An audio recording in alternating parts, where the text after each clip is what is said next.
it swapped onto a 1973 F-250 Highboy chassis.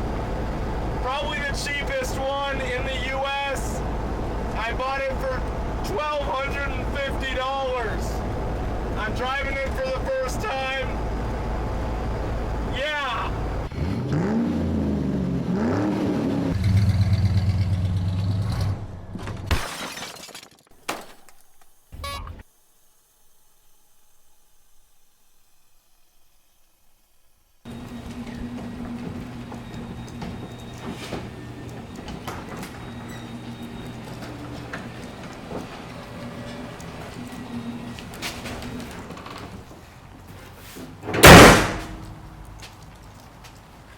Alright boys, here is my new 1973 and a half Ford Highboy. Quite frankly, it's my dream truck for all the reasons except that it is not black and it's not a manual. But I think I got a pretty good deal on it, and I think you'll think the same. Just pulled it into the garage last night. We had to reorganize. It almost hits the chandelier on the top. It's 7 feet tall, 19 and a half feet in a length. It's a monster. It barely fits in the garage. We really had to squeeze it in here. But pulled it in last night. All I did was an oil change, because that's what I always do when I get a new car. I'm going to go through the brakes, the coolant, the fuel, all that stuff. But I think I'm just going to tell you the story on it, and then once I figure out those brakes, I'll pull it outside and really show you around. But I found it right around the corner from my house. Nice old lady named Wendy. It was her husband's car. He bought it brand new in about 1974 when he was a senior at Lake Oswego High School. I'm a senior at Lake Oswego High School. That's pretty cool. But yeah, he loved this thing. He took it off-roading. He used it he used it for what it was meant to be used for. And the reason I say it's a 1973 and a half is the frame and chassis are a 1974 F-250 4x4, which would mean that it is a Highboy because the VIN stamping says F26. I'll throw up photos that prove that. But in the mid-90s, he took off that orange F-250 body because it was beaten to shit and the paint was fading just over time. And he put this 1973 Ford Ranger F100 body on it, hence why it's a 73 and a half in my mind. But she was having some DMV issues. She couldn't get it registered because she didn't have the title for the body because the shop that did the body swap didn't give them the title, and when they realized that and went to go get it, the shop was closed. So when you go into the DMV, they look at the VIN tag on the door.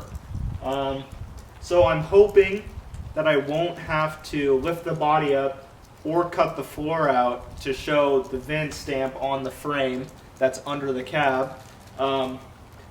What I believe will happen is I'll go to the DMV, and since it's not an out-of-state vehicle and the plates are already registered, I can just do a title change right then and there. They won't have to look at the wrong VIN on the door because it's not coming from out of state. But that's the story on the truck itself. I can't quite recall what engine it came with from factory. I think it was like a 360 or whatever that was. 390. But, yeah, maybe a 390. I'll have to look at the bill of sale that I wrote down. But now it has a 460 in it out of a Lincoln Continental. I think that's paired with the C6. I'm not too good with Ford transmissions. But she's a powerhouse. Reason why I think it's a 460 is because it's got 7 bolts around the valve cover. But yeah, I'll open up the hood and show you. So what I did last night was, there's a Warn winch hidden behind here. I don't know much about them, but it's a MX12085-01, If you guys know anything about that, please let me know down in the comments. But I took the rollers off the front to clean all the needles out of there. There was a shit ton. So gonna clean that out a little bit more. I did that because I was trying to put this front piece on, but it kind of went on lopsided, so I think I'm gonna run without that. Right now it looks badass as is. So I'll mount that back up, and then here's the masterpiece, a 460 out of a Lincoln Continental with headers. You can see that the wiring is pretty much a rat's nest. So we'll have to go through all that. But the good news is that it has a, let me focus here, MSD ignition, MSD coil, MSD distributor, and it has a, looks pretty new, an 14.6 series Edelbrock carb with an electric choke on it. So pretty much the same thing that I put in the Cougar. That the carb itself is probably $350 brand new. So making my money back slowly but surely. I've never actually looked into buying a MSD ignition, but I'm sure that's quite pricey. The grill is in great shape, no cracks, no missing pieces. So I think that's fairly new. One thing I love about it is all the auxiliary lights, none of which work at the moment, except for the two up there, 2 of the 5. But it's also got running boards on it with 4 more lights on each side. It's got the diamond plated mud flaps. The dash is sweet. Yeah, but it's pretty tricked out as is. The guy who owned it, who has sadly now passed away, he was a steel worker, so he made the bumper, he made all the brackets for the winch, he did all the lighting and all that. I'm not sure where he left off in his project before he passed away, but all the lighting is disconnected, so I'm probably going to have to figure all that out. There's a whole bunch of toggle switches inside the cab that don't work. So I'll have to trace those back. But a few other things is the Rangers came with 2 fuel tanks on the bedside. This is a little underexposed. And then with the Highboys came with 1 behind the seat.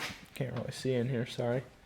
So there's not 1 back here, and there's not 1 behind the seat, but this one is still here. He put a piece of wood as a spacer and a locking gas door so nobody would siphon out of him. Yeah, I took a little drop down hitch connection off so it looks a little bit taller.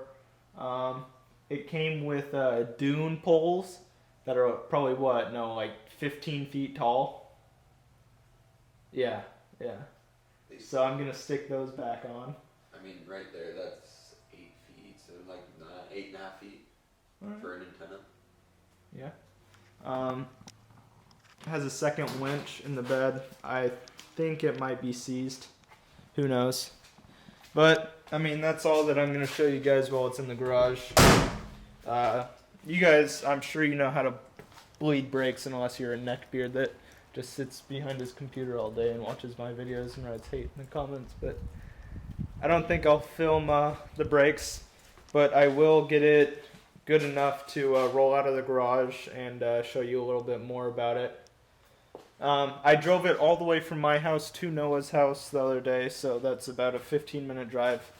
Steering was fine, brakes were fine, just need to tighten them up a little bit.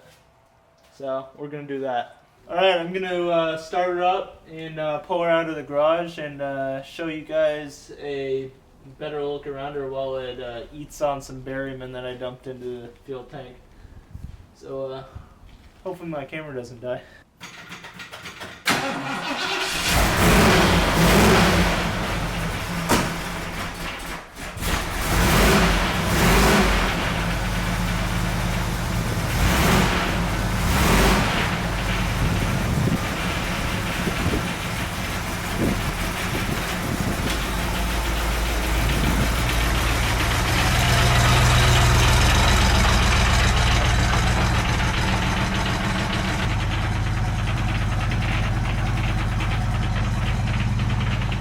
So here she is, 1973 and a half Ford F100 F250 Highboy, $1,250 special, one owner truck. She's a beaut.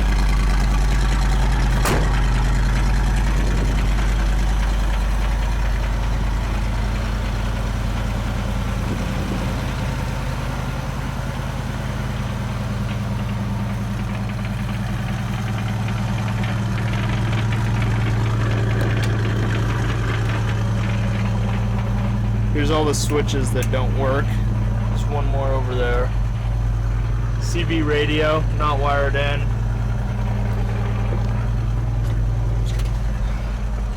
The door panels look good. There's no cracks in the dash. It's got some cool stickers. The vents work. Radio does not. Got to figure that out. It shifts into all gears. Oil pressure works, alternator works, temp gauge works, speedometer works, odometer works. I'm not sure about the fuel gauge, but it's good. We shifted it into four-wheel drive, and it did all that. So, solid truck. I think I'm going to be happy with it, and hope you guys are some four-wheel drive guys. I'm going to end the video now. I don't know if I'll extend it, but thank you for watching. I hope you like the new rig. I think I'm going to name it Grade 8 because of all the Grade 8 hardware on the chassis. It may have just taken it for a drive, and it may have just not had third gear, and it may have just been because we didn't know the shift pattern on the transfer case and it was in 4-low the whole time. We may have went to try and find out if that was the case and started it, and the battery may have died. And we might be jump starting it right now.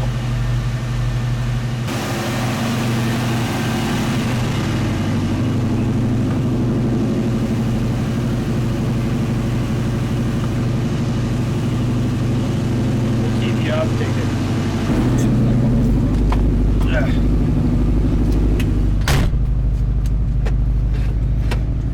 Just in case you were wondering, I fixed the transmission on the Cougar. She's doing great. Haven't broken her again yet. God damn, look how sexy that thing is. Oh, damn. Alright, we're going to test the transfer case now.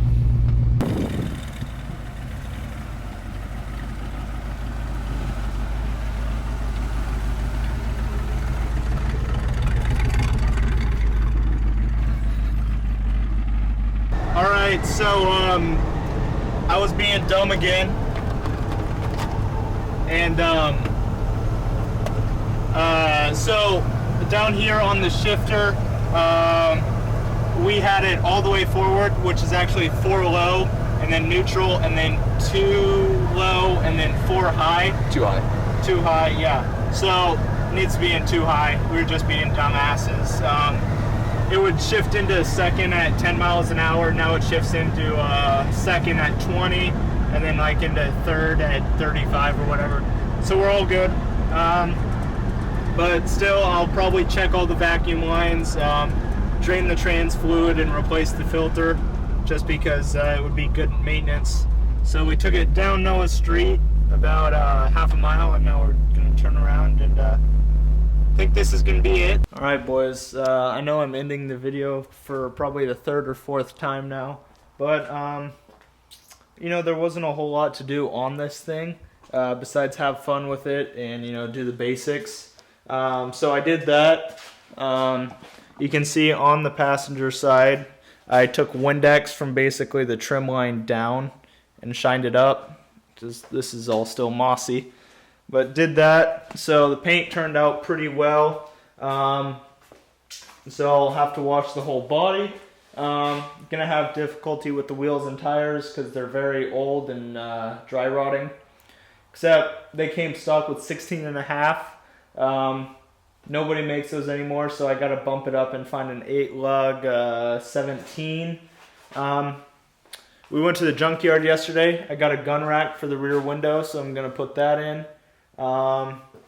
If you guys know of anybody that is selling one of the bug deflectors, please let me know because I want one of those badly. I got all the auxiliary lighting working, so that's good. That leaves the radio and the CB radio. Just replaced all the spark plugs on it. Princess over here took it for a joyride. He says that the brakes aren't good enough yet, so probably gonna have to dig into the drums. Probably I'm thinking wheel cylinders because I bled them already. Maybe replace the brake shoes. Who knows?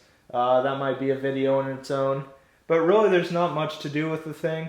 You know, the Corona's coming to town, so I can't film a lot. I can't do a lot of things with the cars.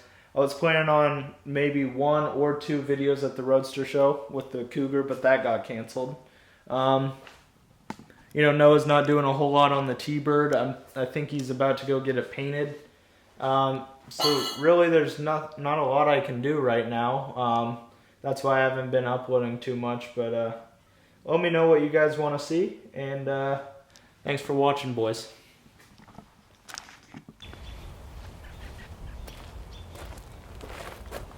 Okay, so here she is, my $1,250 beauty that stands 7 feet in the air and 19.5 feet in length.